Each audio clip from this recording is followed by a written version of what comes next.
नमस्कार दोस्तों, मैं हूं श्याम सुंदर और आप देख रहे हैं मैं भी भारत। मैं भी भारत का सफ़र शुरू हुए लगभग 6 साल बीत चुके हैं और इस दौरान मेरी और मेरी टीम की कम से कम 50 से ज़्यादा आदिवासी समुदायों से मुलाकात हुई है। उनकी जीवन शैली, उनकी भाषा बोली, उनका खान पान, उनके कानूनी संवैधानिक अधिकार, उनके पहचान के मसले, इनसे जुड़ी हुई बहुत सारी ग्राउंड रिपोर्ट हम आपको दिखा चुके हैं। हम जब भी आदिवासी समुदायों के बीच गए, बहुत ही अपनेपन और गर्मजोशी के साथ उन्होंने हमारा स्वागत किया। मसलन ये आप देख सकते हैं कि ये एक सुपारी से बनी हुई माला है। जब हम जारवा लड़कियों से पोर्ट ब्लेयर में मिले थे तो उन लड़कियों ने ये माला, उस वक्त में ये सुपारी हरी थी, अपने सर पे पहनी हुई थी और ये उतार कर उन्होंने हमें प्रतीक के तौर पर दे दी थी। कहना मैं ये चाहता हूँ कि जब भी हम आदिवासियों के बीच गए तो ऐसा लगा कि बहुत अपनेपन के साथ वो हमें वहाँ पर स्वीकार करते हैं, हमारा स्वागत करते हैं। कई बार अपने परंपरागत नाच गान का प्रदर्शन हमारे स्वागत में वो करते हैं। लेकिन उसके बावजूद इस दौरान कुछ ऐसा अनुभव रहा जिसके लिए मैं आदिवासी समुदाय से माफ़ी मांगना चाहता हूँ और ख़ास तौर से आदिवासी औरतों से माफ़ी मांगना चाहता हूँ। ये पूरा मसला क्या है, ये क्या कहानी है, मुझे लगता है मेरे लिए बताना आसान होगा और आपके लिए शायद समझना आसान होगा अगर इसको सिलसिलेवार तरीके से और तस्वीरों के साथ मैं आपके सामने रखूं। इसके लिए थोड़ा सा आपको पीछे भी ले जाऊंगा। तो आइए इस कहानी की शुरुआत करते हैं।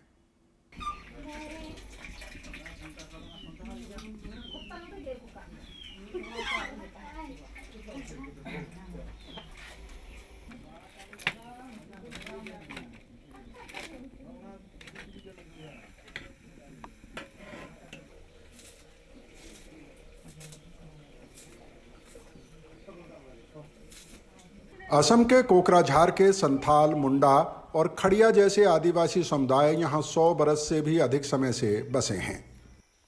चाय बागानों में मजदूरी करने और जंगल काटने के लिए लाए गए ये आदिवासी खेती किसानी भी करते हैं।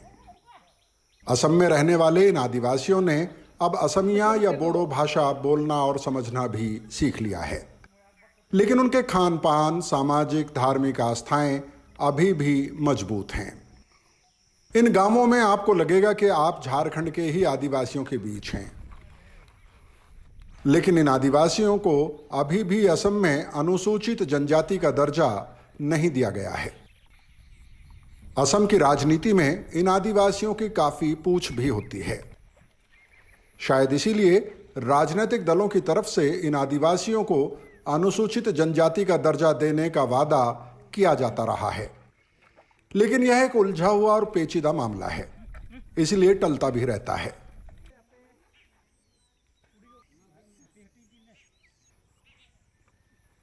इन आदिवासियों का यह दावा कितना मजबूत है, इसकी पड़ताल के सिलसिले में हमने इन आदिवासियों के कई गांवों में इनकी जीवन शैली को रिकॉर्ड किया था। कई गांवों और चाय बागानों में चर्चा का आयोजन भी किया और यहां पर कई जनप्रतिनिधियों को इन आयोजनों में शामिल होने की दावत भी दी और वो शामिल भी हुए।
इसी तरह के एक आयोजन में संथाल आदिवासियों ने जनप्रतिनिधियों के साथ ही हमारी टीम का स्वागत परंपरागत नाच गाने के साथ किया।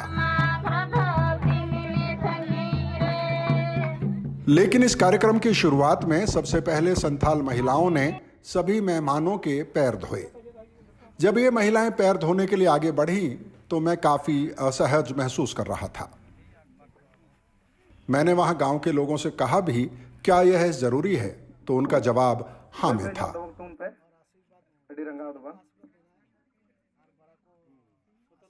उनका कहना था कि महिलाओं द्वारा मेहमानों के पैर धोना उनकी परंपरा का हिस्सा है। उन्होंने तर्क दिया कि अगर हम उनकी परंपरा दिखा ही रहे हैं तो हमें यह भी रिकॉर्ड करना चाहिए और दिखाना चाहिए। दोस्तों, आपको याद होगा हाल ही में हम झारखंड गए थे और वहां से ट्राइबल किचन के कई एपिसोड लेकर हम आए थे। आपको सलोनी, दीप्ति तिर्की और अनुरंजना जरूर याद होंगी।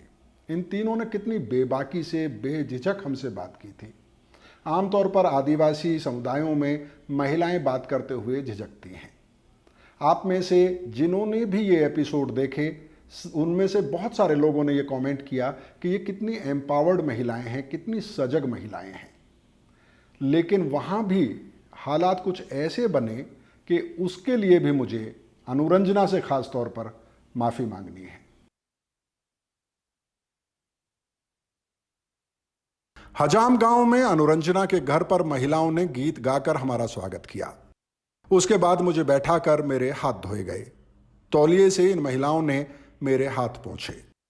मैंने अनुरंजना से आग्रह किया था कि शायद इसकी जरूरत नहीं है, लेकिन उन्होंने मुझे समझाया कि आप इससे असहज ना हो क्योंकि यह आदिवासी परंपरा है। इस स्वागत के बाद अनुरंजना से खाना बनाते हुए काफी लंबी बातचीत हुई। वो एक पढ़ी लिखी और अपने परिवार, गांव और समुदाय के अधिकारों के प्रति काफी सचेत महिला नजर आईं। जोहार जोहार जोहार जोहार जोहार। झारखंड के बाद हम पहुंचे ओडिशा और यहाँ बालेश्वर और मयूरभंज में कई आदिवासी समुदायों से मिले और आपको मिलवा चुके हैं। यहाँ पर भी हमारा स्वागत परंपरागत तरीके से किया गया, लेकिन यहाँ एक छोटा सा फर्क था जो बड़ा बदलाव कहा जा सकता है, और उस बदलाव को सभी आदिवासी समुदाय अपना सकते हैं। मैं ये दावे के साथ कह सकता हूं कि इस बदलाव के बावजूद आदिवासी परंपराएं किसी तरह के घाटे में नहीं रहेंगी, बल्कि वो मजबूत होंगी और खूबसूरत होंगी।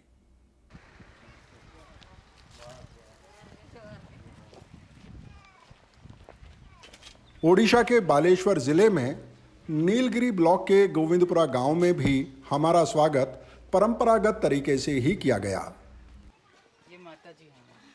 यह हो आदिवासियों का परिवार था, लेकिन इस स्वागत में बस एक छोटा सा फर्क था। यहां हमें एक लोटे में पानी लाकर दे दिया गया। पानी देकर मामी सिंह ने जोहार से हमारा अभिवादन किया। इसके बाद हमने अपने हाथ पैर धोए और उसके बाद एक चटाई पर बैठकर पानी पिया।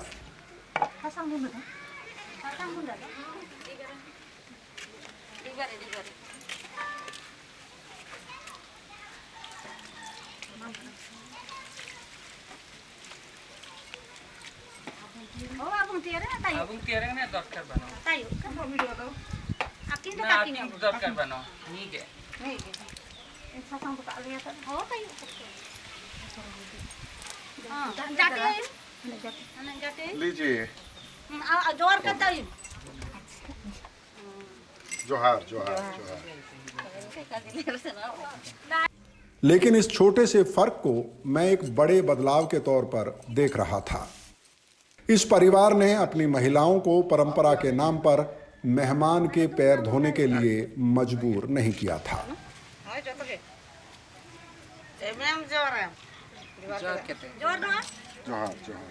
दोस्तों, मुझे कई बार लगा कि असम में जब संथाल महिलाएं मेरी टीम और वहां मौजूद दूसरे लोगों के पैर धोने के लिए आगे बढ़ी थीं, तो मुझे उन्हें रोक देना चाहिए था।